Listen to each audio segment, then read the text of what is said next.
বলতে একটাই প্রশ্ন যে আজকে রাজনাথ সিং চিঠি দিয়েছেন মমতা বন্দ্যোপাধ্যায়কে, উনি বলেছেন যে আপনি যেহেতু উদ্বেগ প্রকাশ করেছেন এটা নিয়ে ব্যক্তিগতভাবে, আমি আপনাকে চিঠি লিখছি, আমি দায়িত্ব সহকারে বলতে পারি যে এটা অত্যন্ত স্বচ্ছতার সঙ্গে পরীক্ষা নিরীক্ষা করা হয়। দুই, নেতাজিকে অসম্মান করার কোনো উদ্দেশ্য তো থাকার কথাই না, প্রশ্নই ওঠে না।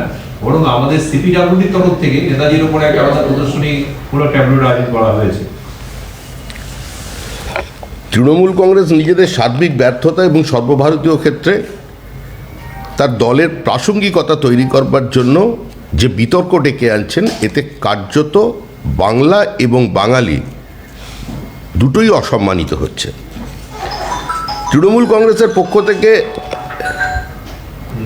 আজকে যারা বিজেপির বিরোধিতা করছেন, মোদী বিরোধিতা করছেন এবং নেতাজি সুভাষচন্দ্র বসুকে কেন্দ্র করে তারা যে নতুন নাটক মঞ্চস্থ করতে চাইছেন, তাদের উদ্দেশ্য একটাই, যে রাজনৈতিক দলের গর্ভ থেকে যারা জন্ম নিয়েছেন এবং যাদের লিগ্যাসি এখনো বহন করে কংগ্রেস নামটি পর্যন্ত প্রত্যাখ্যান করতে পারেননি, তৃণমূল কংগ্রেস থেকে গেছেন, আজকে সেই দল অতীতে তাদের পূর্বসূরীরা কি আচরণ করেছে নেতাজি সুভাষচন্দ্র বসুর সঙ্গে। কংগ্রেস বাংলা এবং বাঙালির সঙ্গে বিশ্বাসঘাতকতা করেছে। কংগ্রেসের ইতিহাস বাঙালিকে ছুরি মারার ইতিহাস। কংগ্রেসের ইতিহাস নেতাজি সুভাষচন্দ্র বসুকে কংগ্রেস থেকে বিতাড়নের ইতিহাস। কংগ্রেসের ইতিহাস দেশবন্ধু চিত্তরঞ্জনের সঙ্গে বিশ্বাসঘাতকতার ইতিহাস। কংগ্রেসের ইতিহাস ডক্টর রমেশচন্দ্র মজুমদারের ইতিহাস ভুলিয়ে দেওয়ার ইতিহাস। কংগ্রেসের ইতিহাস যদুনাথ সরকার সঙ্গে বিশ্বাসঘাতকতার ইতিহাস। বাঙালির মন থেকে, এই ধরনের বাঙালি পাঠকের কাছ থেকে, একটার পর একটা প্রজন্মের কাছ থেকে প্রকৃত ইতিহাস কেড়ে নেওয়াই হচ্ছে কংগ্রেসের ইতিহাস। যারা নেতাজি সুভাষচন্দ্র বসুর সম্পর্কে বলেছিলেন যে উনি ফিরে এলে আমরা তাকে খোলা তলোয়ার নিয়ে সম্বোধন করব, যারা নেতাজি সুভাষচন্দ্র বসুর ভূমিকাকে ভারতের পাঠ্যপুস্তক থেকে কার্যত বাদ দিয়েছেন, যারা নেতাজি সুভাষচন্দ্র বসুর আইনের ট্রায়ালকে, নেতাজি সুভাষচন্দ্র বসুর সংগ্রামকে কালিমালিপ্ত করেছেন, যারা 60-এর দশক পর্যন্ত নেতাজি সুভাষচন্দ্র বসুর পরিবার ওপরে ভিজিলেন্স চালিয়েছেন, বিভিন্ন সময় গোয়েন্দা নিয়োগ করেছেন, যারা দিনের পর দিন নেতাজি সুভাষচন্দ্র বসু সম্পর্কে কটূক্তি করেছেন, সেই বামপন্থীরাও এখন তৃণমূল কংগ্রেসের সঙ্গে যোগ দিয়েছে। এটা অত্যন্ত দুর্ভাগ্যের বিষয় যে যখন কেন্দ্রীয় সরকার অত্যন্ত স্বচ্ছতার সঙ্গে, সততার সঙ্গে একটা আমলাতান্ত্রিক পদ্ধতির মধ্যে দিয়ে আজকে 125তম নেতাজির জন্মদিবসে তারা যখন একটা ট্যাবলোর আয়োজন করেছে, তখন অহেতুক নেতাজিকে বাঙালি বানানোর যে প্রচেষ্টা, সেই প্রচেষ্টা করেছে কংগ্রেস। সুখেন্দু শেখর বাবু একজন প্রাজ্ঞ দীর্ঘদিনের রাজনৈতিক কর্মী, তার এটা মনে রাখা উচিত, তার ইতিহাসটা আরেকবার ঝালিয়ে নেওয়া প্রয়োজন আছে যে সুভাষচন্দ্র বসু কংগ্রেসের সভাপতি হয়েছিলেন পশ্চিমবঙ্গের কংগ্রেসীদের ভোটে নয়। সুভাষচন্দ্র বসু কংগ্রেসের সভাপতি হয়েছিলেন পাঞ্জাবের ভোটে। মহারাষ্ট্রে নরিম্যানের নেতৃত্বে সুভাষচন্দ্র বসুকে ভোট দিয়েছিল সেখানকার কংগ্রেসের ভোটাররা, তার জন্য তিনি সভাপতি হয়েছিলেন গান্ধীজির প্রার্থীকে হারিয়ে। যারা নেতাজি সুভাষচন্দ্র বসুর সঙ্গে আজীবন বিশ্বাসঘাতকতা করেছেন, ব্যাকস্ট্যাপ করেছেন যাকে, আজকে সেই রাজনৈতিক দল আজকে আপনাদের সামনে, আমাদের সামনে দাঁড়িয়ে আজকে বাংলার কথা বলছেন। নেতাজি সুভাষচন্দ্র বসুকে শুধু বাঙালি বানাতে চাইছেন। নেতাজি সুভাষচন্দ্র বসু শুধু বাঙালি নন, নেতাজি সুভাষচন্দ্র বসু গোটা ভারতের। নেতাজি সুভাষচন্দ্র বসু স্বাধীনতা সংগ্রামের ভূমিকায় যদি সুভাষ বসু না থাকতেন, যদি সুভাষ বসুর আইনের ট্রায়াল না হতো, তাহলে হয়তো 1947 সালের 15ই আগস্ট আমরা স্বাধীনতা পেতাম না। আর যার বিরুদ্ধে বিষোদ্গার করছেন, তিনি ভারতের প্রথম প্রধানমন্ত্রী নরেন্দ্র দামোদর দাস মোদী, যিনি ওই আজাদ হিন্দ ফৌজের এখনও জীবিত যারা সেনাবাহিনীর মানুষজন আছেন, আজকে তাদের সঙ্গে নিয়ে তিনি ওই লালকেল্লায় দাঁড়িয়ে নেতাজি বলেছিলেন যখন আমরা স্বাধীন হব তখন আমরা লালকেল্লা থেকে আমাদের জাতীয় পতাকা তুলব। সেই জায়গায় দাঁড়িয়ে 21শে অক্টোবর 1943কে, যেদিন আজাদ হিন্দ সরকার তৈরি হয়, সেই আজাদ হিন্দ সরকার ওই দিনটাকে ভারতবর্ষের প্রকৃত স্বাধীনতার দিন, প্রথম স্বাধীনতা দিবস হিসেবে ঘোষণা করেছেন। যিনি আজাদ হিন্দ ফৌজ তৈরি করেছিলেন, সেই রাসবিহারী বসুর নাম বর্তমান প্রজন্ম জানে না। ভুলিয়ে দেওয়া হয়েছে। যে কংগ্রেস দিনের পর দিন ভারতের এই পশ্চিমবঙ্গের বাঙালিদের সঙ্গে বিশ্বাসঘাতকতা করেছেন, বাঙালি বিপ্লবী শহীদদের অমর্যাদা করেছেন, যারা ক্ষুদিরামকে যারা একসময় বলেছিলেন মিসগাইডেড প্যাট্রিয়ট, মনে রাখতে হবে বাঘা যতীন, সেই যতীন দাসের যেদিন যতীন দাস যখন মারা যান, সেই যতীন দাসকে সেই স্থলে যেখানে শেষকৃত্যের সময় মহাত্মা গান্ধীকে আমন্ত্রণ জানানো হয়েছিল স্থানীয় মানুষের পক্ষ থেকে, দেশপ্রেমিকদের পক্ষ থেকে সেখানে মালা দেওয়ার জন্য, তিনি সেখানে মালা দেননি। তিনি বলেছিলেন ওই পথটা আমার পথ নয়, ওই পথে আমি বিশ্বাস করি না। ভগৎ সিংয়ের ফাঁসি কার জন্য হয়েছিল? কারা দিনের পর দিন বাংলার ভূমিকাকে, বাঙালির ভূমিকাকে অস্বীকার করেছে? প্রতাপাদিত্য বাঙালি প্রতাপাদিত্য, সেই বাঙালি প্রতাপাদিত্য যার বাংলার আইকন হওয়ার কথা ছিল, আজকে তার নাম কোনো ইতিহাস বইতে লেখা থাকে না। এই বাংলার মাটিতে রানী শিরোমণি জন্মেছিলেন। ব্রিটিশ নিজের ট্রেজারিকে আর্মারিতে ট্রান্সফার করতে হয়েছিল। সমস্ত মানুষ জড়ো হয়ে গিয়েছিল মেদিনীপুর শহরে। একজন নিম্নবর্ণের একজন মহিলা, তিনি আজকে লড়াই করেছিলেন সেই ব্রিটিশ সাম্রাজ্যবাদের বিরুদ্ধে, ব্রিটিশদের বিরুদ্ধে। সেই সময় আজকে রানী শিরোমণির নাম কেউ উচ্চারণ করে না। তাই যারা এ নিয়ে নেতাজিকে বাঙালি বানাতে চাইছেন, কখনো রবীন্দ্রনাথকে বাঙালি বানাতে চাইছেন, তাদের প্রতি কংগ্রেসের আচরণ অতীতে কি ছিল, বর্তমানে কি আছে, এটা মানুষের জানা। আর সেই কংগ্রেসের লিগ্যাসি নিয়ে যারা রাজনীতি করছেন, তাদের কোনো নৈতিক বা রাজনৈতিক অধিকার নেই এ ধরনের বক্তব্য রাখার। তৃণমূল কংগ্রেস সিদ্ধান্ত নিয়েছে যে তারা এবার দলে সাংগঠনিক নেতাজি প্রসঙ্গে যেটা মানে কেন্দ্রীয়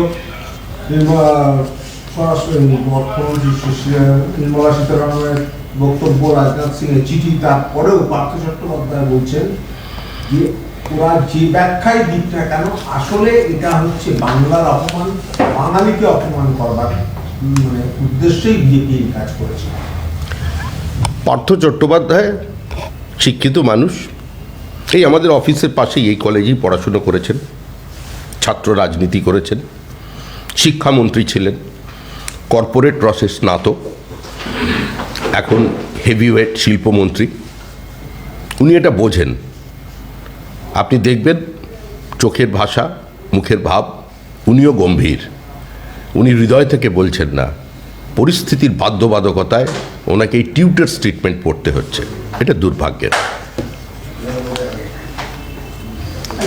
কিন্তু একটা প্রশ্ন, চন্দ্র বসু বলছেন, মানে যারা আপনি জানেন যে এর আগে এই বিষয়টা নিয়ে চন্দ্র বসু করেছিলেন, প্রধানমন্ত্রীকে চিঠি লেখা, কথা অপনয়ন বলেছিলেন, এরা কিন্তু সবাই বলছেন যে কেন্দ্র সরকার যেটা করেছে সেটা তারা নিশ্চয়ই অ্যাপ্রিসিয়েট করছেন, কিন্তু একই সঙ্গে এই প্রশ্নটাও তারা রাখছেন যে কেন্দ্র যেমন একটা নেতাজি শুধু বসু পরিবারের নয়, রবীন্দ্রনাথ শুধু ঠাকুর পরিবারের নয়, এরা তাদের কালোজয়ী সত্তা দিয়ে নিজেকে প্রতিষ্ঠিত করে ফেলেছেন। কারোর আবেগ থেকে, পারিবারিক সম্বন্ধ থেকে কেউ কোনো কথা বলে থাকতে পারেন, কিন্তু পার্টির অবস্থান এটাই যে নেতাজির সম্পূর্ণ মর্যাদা দিয়েই ভারত সরকার তার ট্যাবলো এই শোভাযাত্রায় সামিল করছে। নেতাজিকে অপমান করবার কোনো ইচ্ছা কোনো সরকারের নেই, থাকতে পারে না। তা যদি করে থাকে, অতীতে কংগ্রেস সরকার করেছে, তার দল করেছে, স্বাধীনতার আগে করেছে, স্বাধীনতার পরে করেছে, ধারাবাহিকভাবে করেছে। আজাদ হিন্দ ফৌজের সেনাবাহিনীতে যে সৈনিকরা ছিলেন, দেশ স্বাধীন হওয়ার পরেও তাদের ভারতীয় সেনাবাহিনীতে কেউ সামিল করে নেয়নি। সুতরাং আমি আবার বলছি, কংগ্রেসের ইতিহাস, নেতাজির সঙ্গে বিশ্বাসঘাতকতা ইতিহাস। পার্থ চট্টোপাধ্যায় কি বলেছেন, তিনিও ছাত্র পরিষদ করেছেন, সরাসরি কংগ্রেস। তার আগে সুখেন্দুবাবু, তিনিও কংগ্রেস করেছেন, ছাত্র পরিষদ করেছেন। তাদের ইতিহাস এটাই যে তারা বাঙালিরা, পশ্চিমবঙ্গের কংগ্রেসিরা সুভাষ বোসের বিরোধিতা করেছিলেন। সুভাষ বোসের পাশে যদি কেউ দাঁড়িয়ে থাকেন, যদি কংগ্রেসের নির্বাচন দেখেন, সেটা পাঞ্জাব, উত্তরপ্রদেশের একাংশ, মহারাষ্ট্র, তার ভোটে সুভাষ বোস জিতেছিলেন।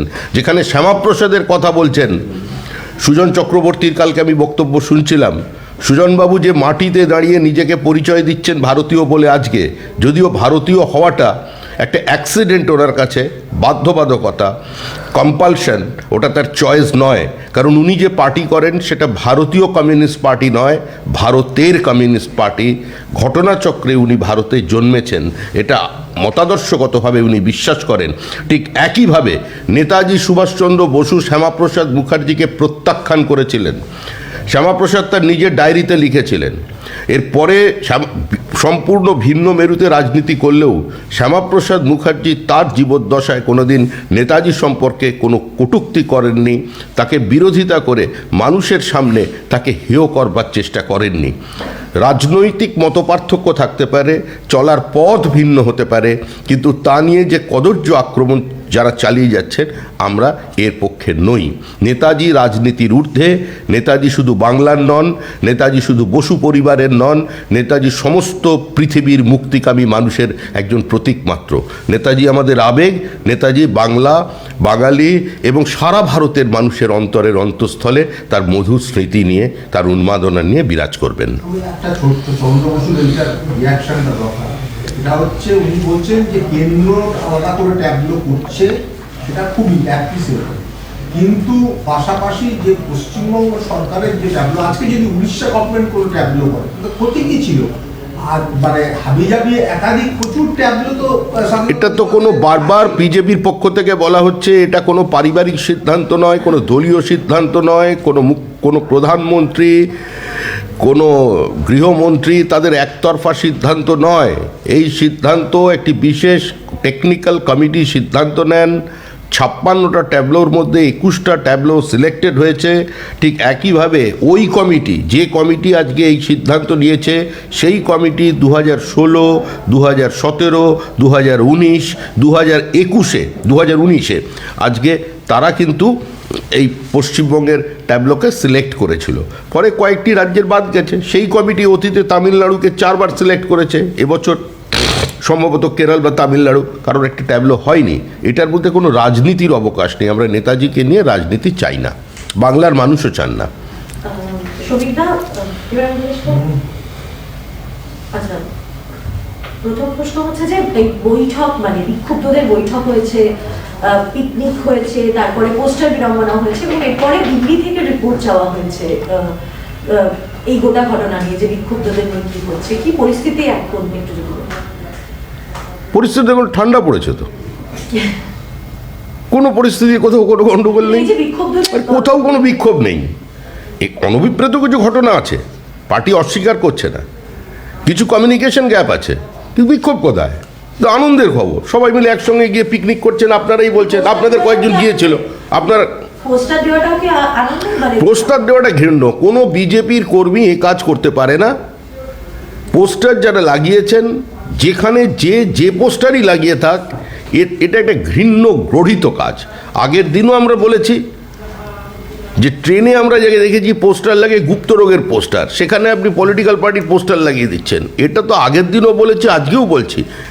এটা এই আলোচনার মধ্যে, এই বিতর্কের মধ্যে পার্টি নেই। পার্টি সংঘবদ্ধ, পার্টি আছে। যেটুকুনি সামান্য বিচ্যুতি আছে, যে অনভিপ্রেত ঘটনা আছে, সেই সাংগঠনিক সমস্যাকে পার্টি নিজের গঠনতন্ত্র দিয়ে, নিজস্ব মেকানিজম দিয়ে শীঘ্রই সমাপ্ত করবে। এই অধ্যায় শেষ হবে। হ্যাঁ, সেটা সম্পূর্ণ পার্টির সিদ্ধান্ত নেবে।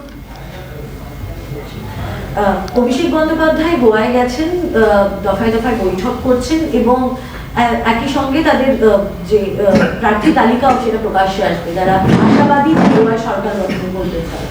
দেখুন, অভিষেক বন্দ্যোপাধ্যায় একজন সাংসদ, তরুণ সাংসদ। তিনি এই সুন্দর মনোরম পরিবেশে গোয়ায় গেছেন। সব সময় তো আপনার বীজ ভালো লাগবে না, কি সব সময় সেই প্রাচীন চার্চগুলো দেখতে ভালো লাগবে না।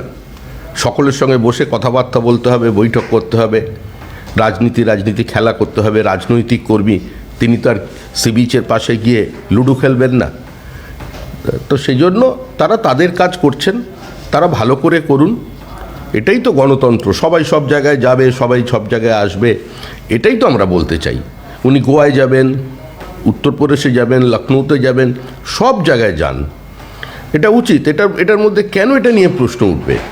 ভারতের সংবিধান তো তাদের অধিকার দিয়েছে সব জায়গায় গিয়ে রাজনীতি করার, শুধু পশ্চিমবঙ্গের ক্ষেত্রে একটু সমস্যা আছে। এখানে বিরোধী দলই নেতাই যেতে পারেন না। বিজেপির কর্মী আক্রান্ত হলে, খুন হলে সেখানে বিজেপির নেতারা, বিজেপির বিধায়ক, সাংসদরা পৌঁছতে পারেন না। করোনাকালে সাংসদ নিজের এলাকায় ত্রাণ নিয়ে যেতে পারেন না। এটা পশ্চিমবঙ্গ একটু আলাদা, এগিয়ে বাংলা। বাদবাকি সব জায়গায় সবাই যাবেন, দেখবেন, আনন্দ করবেন, প্রতিদ্বন্দ্বিতা করবেন, জমানতের জমানত বাজেয়াপ্ত করে আবার চলে আসবেন। ইউপির নির্বাচন সামনেই, আর এই পরিস্থিতিতে আজকে যখন আমরা কথা বলছি তখন কিরণময় নন্দের সঙ্গে বৈঠক করছেন মমতা বন্দ্যোপাধ্যায়। অখিলেশ যাদবের সঙ্গে তৃণমূল কংগ্রেসের জোট যদি হয়, সেটাকে কিভাবে দেখছেন? বিরোধী শক্তি কি আরো বেশি শক্তিশালী হবে? কিরণময় নন্দ তো অত্যন্ত শক্তিশালী পশ্চিমবঙ্গে ছিলেন এক সময়, বা এখনো হয়তো আছেন, জানা নেই ঠিক আমার। এই মৎস্যমন্ত্রীর বিরুদ্ধে কংগ্রেসে থাকাকালীন কে কি অভিযোগ করেছেন সেগুলো আমি মনে করিয়ে দিতে চাই না। তিনি যদি আবার বাংলা থেকে কয়েকজন মানুষকে উত্তরপ্রদেশে নিয়ে যেতে পারেন, তাহলে আমাদের যে সার্বিক ভারতীয় দর্শন, যে সবাই সব জায়গায় থাকবে, এই শুধুমাত্র এই রাজ্যের বেড়াজালে কেন মানুষের চিন্তাকে খণ্ডিত করে দেওয়া হবে, সেটা অন্তত দূর করতে পারেন। যে যার সঙ্গে খুশি আলোচনা করতে পারেন, যার সঙ্গে খুশি চা খেতে পারেন, যেখানে খুশি বেড়াতে যেতে পারেন, প্রয়োজনে জোট করতে পারেন, নির্বাচনে প্রতিদ্বন্দ্বিতা করতে পারেন, কিন্তু অতীতের ফলের পুনরাবৃত্তি আবার দেখতে পাবেন 1 মাসের 2 মাসের মধ্যে। অক্সফ্যাম ইন্ডিয়ার একটা রিপোর্ট প্রকাশ্যে এসছে, সেখানে দেখা যাচ্ছে যে করোনাকালে দেশের গরিবরা আরো গরিব হয়েছে, ধনীরা আরো ধনী হয়েছে। একেবারে মুষ্টিমেয় কিছু দেশের ধনী শ্রেষ্ঠ যারা, তাদের হাতে দেশের সমস্ত সম্পদের একটা সিংহভাগ অংশ কুক্ষিগত হয়েছে। করোনার আগে থেকেই এই পরিস্থিতি চলছে মোদি আমলে। এটা সামগ্রিকভাবে সারা পৃথিবীর অর্থনৈতিক ব্যবস্থাকে রিপোর্টে বলা হয়েছে। আপনি যে বিষয় নিয়ে কথা বলছেন ইকোনমিক্স, সেখানে 2 + 2 doesn't make 4 all the times, সব সময় 4 হয় না। এটা হাইওয়ের মতো নয় যে আপনি এখানে দাঁড়ালে 2 কিলোমিটার দূরের জিনিস দেখতে পাবেন। এটা একটা আঁকাবাঁকা পথ আছে, চোরা বালি আছে, খরস্রোতা নদী আছে, সেভাবেই এগিয়ে চলে। তো এটা তো কেউ অস্বীকার করেনি যে পৃথিবীতে এখন এমন কোনো মতাদর্শ আসেনি বা মতবাদ তৈরি হয়নি যেটা সমস্ত সমস্যার সমাধান করতে পেরেছে। কমান্ড ইকোনমি হোক কিংবা মার্কেট বরোয়িং পলিসি হোক, কিংবা এখন জনকল্যাণকর রাষ্ট্রের মধ্যে ওই ট্রিকলিং ডাউন পলিসি হোক, কোনোটাও কিন্তু সমস্যার সমাধান করতে পারেনি। এই বিপরীত অর্থনৈতিক পরিস্থিতিতে তো আমরা দেখেছি যে ভারতবর্ষে বিনিয়োগ বাড়ছে। এই সময় তো ইন্ডেক্স একদম 60,000 পার করে গেছে, সেন্সেক্স। তো এটাও তো দেখে গেছি। ফলে যারা বিনিয়োগ করেছেন, কিছু সংখ্যক মানুষ অর্থবান হয়েছেন, বহু মানুষের কর্মসংকোচন হয়েছে। এটা তো টোটালিটারিয়ান স্টেট নয়, বাট রাজ্য নিজের মতো করে, দেশ নিজের মতো করে একটা খতিয়ান মানুষের সামনে তুলে ধরতে পারেননি। এটা সারা পৃথিবীর কাছে যে অর্থনৈতিক বৃদ্ধির সঙ্গে সঙ্গে আজকে কর্মসংস্থান সে অর্থে বাড়ছে না। এটা অর্থনীতিবিদদের কাছে নিঃসন্দেহে একটা একাডেমিক চ্যালেঞ্জ এবং পলিটিশিয়ানদের কাছে একটা অ্যাডমিনিস্ট্রেটিভ চ্যালেঞ্জ। তো এটা তো একটা সমস্যা, বিশ্বজোড়া সমস্যা। তা নিয়ে সব সরকার চিন্তা করছে, দেশও চিন্তা করছে।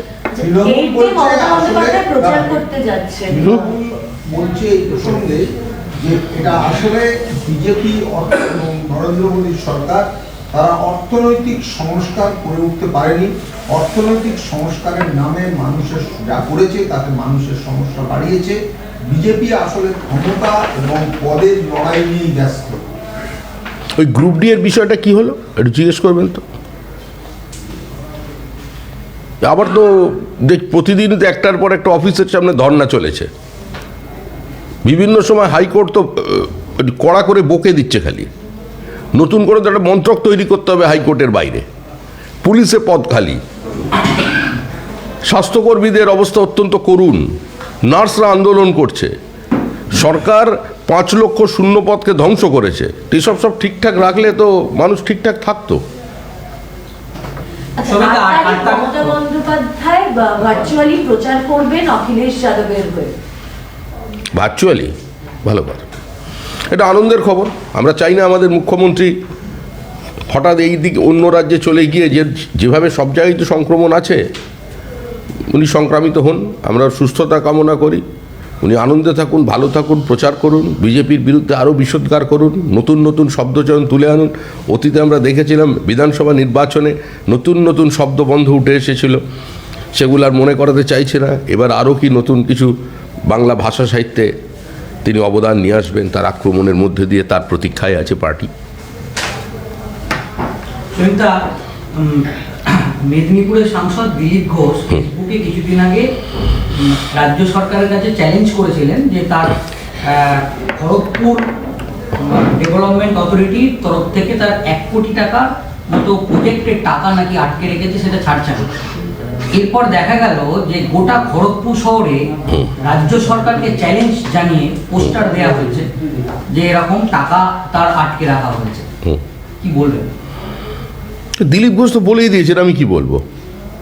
আমি এটুকুনি বলতে পারি, শুধু দিলীপ ঘোষ একা নন, এই 18 জন এমপি যেখানে যেখানে আছেন, একজন তার মধ্যে আবার ছেড়ে গিয়ে প্রথম একাদশে খেলবেন বলে গেছেন, এখনো পর্যন্ত সাইড লাইনে আমার মনে হয় এখনো ঢুকতে পারেননি পর্যন্ত। যত প্রজেক্ট আছে সমস্ত ক্ষেত্রেই রাজ্য সরকারের অসহযোগিতা, স্থানীয় প্রশাসনের অসহযোগিতা, ডিএমের অসহযোগিতা, পঞ্চায়েতের অসহযোগিতার কারণে সেই ফান্ড তার পুরোপুরি সেটাকে ব্যবহার করা যাচ্ছে না। ঠিক আছে, এটা হাইকোর্টের বাইরে যে আজকে তৃণমূল কল্যাণ ব্যানার্জির বিরুদ্ধে আইনজীবী সেলের যে মানে ক্ষোভ বিক্ষোভ কার্যত কল্যাণ ব্যানার্জিকে করে, কল্যাণ ব্যানার্জি তো রাজ্য সরকারের হয়ে এত বড় লড়াই লড়লেন। সিঙ্গুর পরিবর্তনের অন্যতম নিয়ামক যে সিঙ্গুর ছিল, সেই সিঙ্গুরের লড়াইয়ে তিনি বারবার ভিক্টরি সাইন দেখালেন, তার হাত ধরে ওখানে আবির খেলা হলো। কল্যাণ বন্দ্যোপাধ্যায়কে নিয়ে এত উচ্ছ্বাস, কল্যাণ বন্দ্যোপাধ্যায়ের রোজ বিজেপিকে আক্রমণ, পার্টির লাইন মেনে রাজ্যপালকে কদর্য ভাষায় আক্রমণ, বিরোধী দলনেতাকে আক্রমণ, মোদীকে আক্রমণ, আমাদের স্বরাষ্ট্রমন্ত্রীকে আক্রমণ। সেই কল্যাণ বন্দ্যোপাধ্যায় একটা বিবৃতি দিলেন, তার জন্য এত বিক্ষোভ।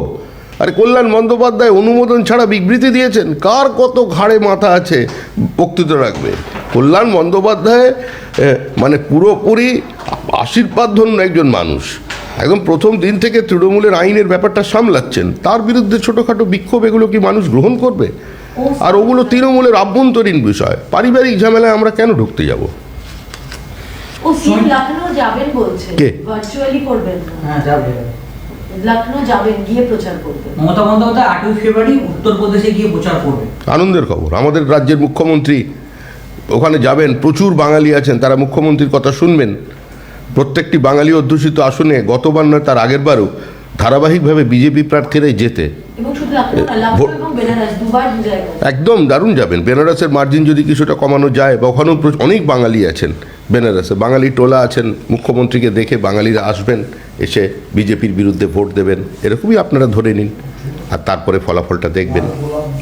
সুমিতা, অধীর চৌধুরী বলেছেন যে নির্মলা সীতারামন যেটা টুইট করেছে সেটা তো তার দপ্তরই নয়, তাহলে তার জবাব দেওয়ার বিষয়ে এটা কেন আসছে? আজকে অধীর চৌধুরী এটা বলেছেন। উনি এখন সন্ন্যাসী রাজা।